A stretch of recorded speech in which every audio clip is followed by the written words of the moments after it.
इस संसार में, जीवन में सभी लोग एक जैसे ही होते हैं। जब वह पैदा होते हैं तो उन्हें एक जैसे ही शिक्षा प्राप्त होती है, चाहे कोई अमीर हो या चाहे कोई गरीब हो।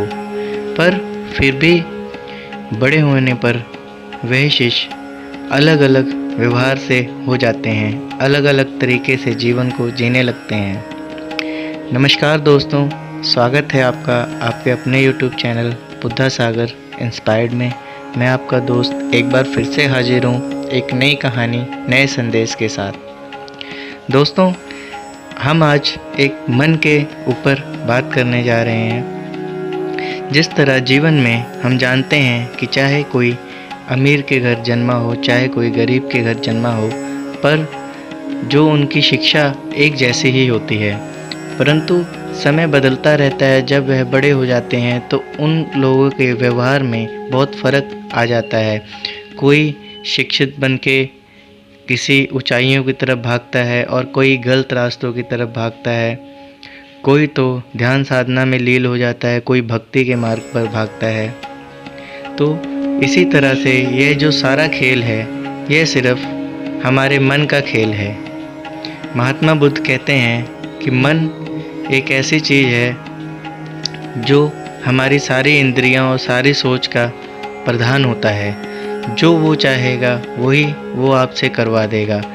वह तब तक करवाएगा जब तक आप उसे करने दोगे। जब उसे काबू करने की कोशिश करोगे तो वह काबू में धीरे धीरे आने लगेगा और आपकी मर्जी से ही वह कार्यों को करेगा। परंतु ऐसा नहीं है कि एक बार इसे काबू कर लेने से यह हमेशा के लिए काबू में ही रहे। यह आपके साथ होता है। यह जब तक काबू होता है तब तक आपके साथ ही रहता है, पर वक्त आने पर यह आपको धोखा ज़रूर देता है। तो आज हम इस मन के बारे में एक कहानी के माध्यम से समझते हैं कि किस तरह हम मन के ऊपर काबू पा लेने के बाद, विजय पा लेने के बाद भी हम उससे पर काबू नहीं पा पाते। एक समय की बात है दोस्तों, एक महागुरु हुआ करते थे जिनका एक शिष्य था। तो बहुत ही समय से वह उनके पास शिक्षा ले रहा था। शिक्षा ग्रहण करते करते काफ़ी समय बीत गया और उसने शिक्षा को प्राप्त कर लिया। पर काफ़ी समय बीतने के बाद भी काफ़ी समय बीत जाने पर जब 5 से 6 साल वह शिक्षा ग्रहण करता है तो एक दिन उसे आभास होता है कि मैंने सारी शिक्षाओं को प्राप्त कर लिया है और अपने मन पर भी काबू पा लिया है, अपने मन पर भी विजय पा ली है। तो वह गुरुदेव को बोलता है कि हे महागुरु, आपके अनुसार मैं पूरी तरह शिक्षित हो चुका हूँ। कई बार स्वयं आपने कहा है, तो क्या मैं शिक्षा के उपदेश के लिए कहीं और जाना चाहता हूँ तो मैं जा सकता हूँ। तो गुरुदेव ने कहा कि तुम शिक्षित तो पूर्ण रूप से हो गए हो, परंतु ध्यान रहे कुछ चीज़ें लौट कर आती हैं। जब हम रास्ते से अलग दिशा की ओर जाते हैं तो कुछ चीज़ें हमें भटकाती हैं और मन फिर हमें भटकाने लगता है। तो इसका आप ध्यान ज़रूर रखें और चाहे तो कुछ समय आप यहाँ पर और रुक सकते हो। पर शिष्य के मन में आया कि गुरुदेव तो अपने लिए ही मुझे यहाँ पर रोक रहे हैं। वह यह मन में सोचता हुआ वहाँ से गुरुदेव की आज्ञा लेकर उसने वहाँ से जाना ही उचित समझा और वह चला गया। तो वह जाकर एक नगर में रहने लगा, कुटिया बनाकर वहाँ पर रहने लगा। तो कुछ दिन लोगों ने उसे देखा और वह बहुत अच्छी बातें करता, बहुत अच्छे प्रवचन देता। तो धीरे धीरे सभी लोग गांव के उसके पास आने लग गए और काफ़ी उसके पास भीड़ लगने लग गई। काफ़ी बड़ा संघ बन गया और लोग उससे अच्छी बातें, शिक्षा ज्ञान की बातें लेते और उनके गुण गाते, उनकी जय जयकार करते। तभी कुछ वर्ष बीत जाने के पश्चात वह गुरुदेव भी उसी जगह से जाने वाले थे, क्योंकि शिष्य ने गुरुदेव के मुख से ही उस जगह का नाम सुना था। तो गुरुदेव को तो वहाँ एक ना एक दिन आना ही था। तब जब वह वहाँ पर पहुँचे तो उन्होंने अपना एक जगह पर स्थान ग्रहण किया और कुटिया बनाई और वहाँ रहने लग गए। फिर इसी तरह लोग उनके पास भी आने लग गए। उनकी अच्छे ज्ञान और अच्छी शिक्षा को देखते हुए वह सारी भीड़ एक धीरे करके वहाँ पर एकत्रित होने लग गई। अब वहाँ पर जब भीड़ लगने लग गई तो जो शिष्य थे, जो वहाँ पर पहले से आए हुए थे, उनके पास लोगों का आना जाना बहुत कम हो गया और वह देखने लगे कि ऐसा क्यों हो रहा है। तो कुछ भक्त उनके एक दिन वहाँ पर आए और बोले कि महाराज, नगर में एक महागुरु आए हैं, तो सभी लोग उनके गुण गाते फिर रहे हैं और उन्हीं के पास जा रहे हैं, आपके पास आ नहीं रहे हैं। और सभी लोग वहाँ पर इकट्ठा हो रहे हैं, वहाँ बहुत भीड़ लगती है और मैंने सुना है कि वह आपकी निंदा भी करते हैं कि आपके गुरु ने कोई विजय नहीं प्राप्त की मन पर, वह झूठ बोलते हैं। तो यह सुनकर जो शिष्य थे वह मुस्कुराए और बोले कि कोई बात नहीं, यदि तुम्हें भी ऐसा लगता है कि मैं झूठ बोलता हूँ, तुम भी वहाँ जा सकते हो। तो यह सुनकर वह भक्तजन चले गए और पर रात भर जो गुरु थे, जो शिष्य थे पहले से, उन्हें नींद नहीं आई। सारी रात वह सोचते रहे कि ऐसा क्यों हो रहा है, ऐसा क्यों किया जा रहा है, ये लोग कितने स्वार्थी हैं। जब तक मैं शिक्षा दे रहा था तब तक मेरे पास थे, अब दूसरा कोई आ गया है तो यह मुझे छोड़कर उसके पास चल दिए हैं, वहाँ पहुँच गए हैं। तो उसने सोचा कि क्यों ना मैं कल, ये महागुरु कौन है, इससे मिलकर आता हूँ और इससे शास्त्रार्थ करूँगा, इससे मैं अपनी गोष्ठी करूँगा। शास्त्रार्थों में अगर यह मुझे हरा देता है तो ठीक है, अगर यह हार जाता है तो मैं लोगों के सामने यह प्रमाणित कर दूँगा कि असली गुरु मैं ही हूँ।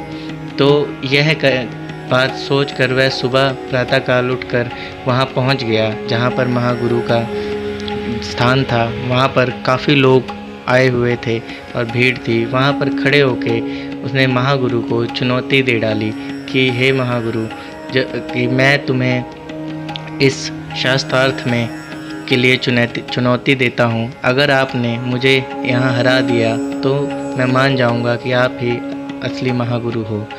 तो यह सुनकर जब गुरुदेव पलटे और उसकी ओर आए तो उसने देखा, शिष्य ने क्या देखता है कि ये तो मेरे ही गुरुदेव हैं। एक पल के लिए वह जैसे थम सा गया, पर उसके मन में घृणा और क्रोध था, तो वह अपने क्रोध पर काबू नहीं पा पाया और खड़ा रहा। उसने गुरुदेव ने भी देखा कि यह मेरा शिष्य है, पर उन्होंने यह बात किसी को नहीं बताई और शास्त्रार्थ करना शुरू कर दिया।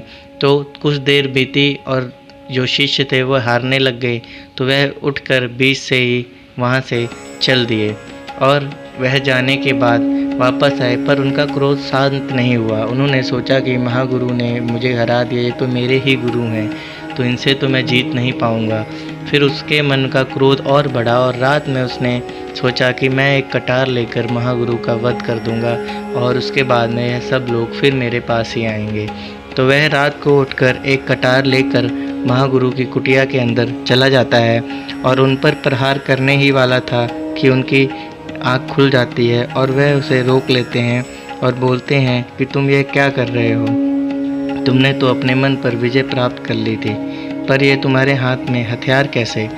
तो जो शिष्य था उसने उत्तर दिया कि यह सब आपकी वजह से हुआ है, आपके आने से लोगों ने मेरे पास आना छोड़ दिया, सारा कुछ आपका ही खेल है। तो गुरु ने देखा कि शिष्य की आंखों में पूरी तरह से मन का जो है प्रभाव पड़ चुका है, इसकी आंखें बंद हो चुकी हैं और इसके मन पर क्रोध सवार है। तो गुरुदेव ने उसे क्रोध को शांत करने के लिए, उसकी आंखें खोलने के लिए उसे कहा कि एक बात बताओ, क्या तुम लालची हो। तो उसने कहा नहीं गुरुदेव, ऐसा नहीं है। तो फिर तुम क्या अत्याचारी हो। तो शिष्य बोला नहीं गुरुदेव, ऐसा नहीं है। तो फिर उन्होंने बोला कि क्या तुम हत्यारे हो। तो बोला नहीं गुरुदेव, आप गलत समझ रहे हो, मैं ऐसा नहीं हूँ। तो उन्होंने कहा अगर तुम ऐसे नहीं हो तो तुम्हारे हाथ में यह कटार कैसी, तुम क्या करना चाहते हो। तो यह देखकर उसकी आंखें खुल गईं और उसने कटार को फेंक दिया और गुरुदेव से हाथ जोड़कर क्षमा मांगी और कहा कि हे गुरुदेव, आपने एक बार फिर मेरी आंखों के ऊपर बंधे पर्दे को उतार दिया, पर मैं इतना शिक्षित होने के बावजूद भी मैंने तो मन पे विजय प्राप्त कर ली थी। ये कैसा हुआ मेरे साथ, ऐसा किस तरह हो सकता है। तो गुरुदेव ने उत्तर दिया कि मैंने तुम्हें कहा था कि मन कहीं नहीं जाता, वो तुम्हारे साथ साथ रहता है। जब तुम्हें पूर्ण रूप से एहसास होने लग जाता है कि मैंने मन पर विजय पा ली है, कई बार वह तुम्हें भ्रमित कर रहा होता है और वह यह एहसास करा रहा होता है कि तुमने विजय पा ली है, कि तुम जो कर रहे हो वो सब सही है, पर उसकी आड़ में वो तुमसे गलत करवाता रहता है। तो तुम्हें मैंने पहले ही कहा था कि कभी भी अपने पद से विचलित मत होना। अगर तुम थोड़ा सा भी डगमगाए तो यह तुम पर हावी हो जाएगा। उसी तरह तुम्हारे मन में ईर्ष्या और क्रोध आ गया और तुमने मेरे ऊपर यह कटार उठा ली, क्योंकि वह सब तुम्हारा मन का भ्रम था, वह तुम्हें करवा रहा था और तुम कर रहे थे। तो इसी तरह दोस्तों देखा आपने कि एक साधु संत ऋषि मुनि जो इतने पहुँचे हुए सात्विक लोग थे, उन्हें भी मन ने किस तरह से विचलित कर दिया। तो हम तो इंसान हैं, हमेशा हमें यह नहीं सोचना चाहिए कि रास्ता कैसा है।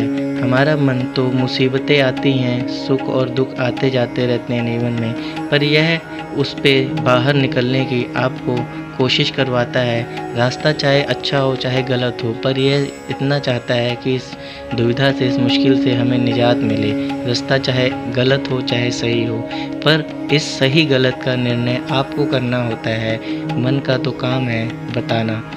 तो दोस्तों हमेशा ही कोशिश करें अपने मन को कंट्रोल में रखें और यह निर्णय खुद लें कि जो हम करने जा रहे हैं, जो हमारे मन में विचार आए हैं, वो अच्छे हैं या बुरे हैं, उन्हें छांटें। महात्मा बुद्ध हमेशा से यही बात कहते हैं कि कुछ भी आए उसे पहले मन के अंदर से, अपने विचारों के बीच से अपनी बुद्धि में लाएं और उससे निर्णय लें कि यह सही है या गलत है। तो यदि वो गलत है और सरल है तो उस पे ना चलें। जो रास्ता सच का और अच्छा हो, चाहे उसमें समय लगे, उस पर चलें। तो आप इस तरह से मन पर काबू कर पाएंगे, अन्यथा मन आपको भ्रमित करता रहेगा। तो दोस्तों आज के लिए इतना ही, और वीडियो कैसी लगी कमेंट में ज़रूर बताएं। कभी कभी आपके कमेंटों से कोई और प्रभावित होता है, तो कमेंट अवश्य करा करें। और मैं मिलता हूँ आपसे अगली वीडियो में। वीडियो अच्छी लगी हो तो वीडियो को लाइक, और चैनल पर नए हो तो चैनल को सब्सक्राइब ज़रूर करें। मिलता हूँ आपसे अगली वीडियो में, तब तक के लिए नमस्कार। नमो बुद्धाय।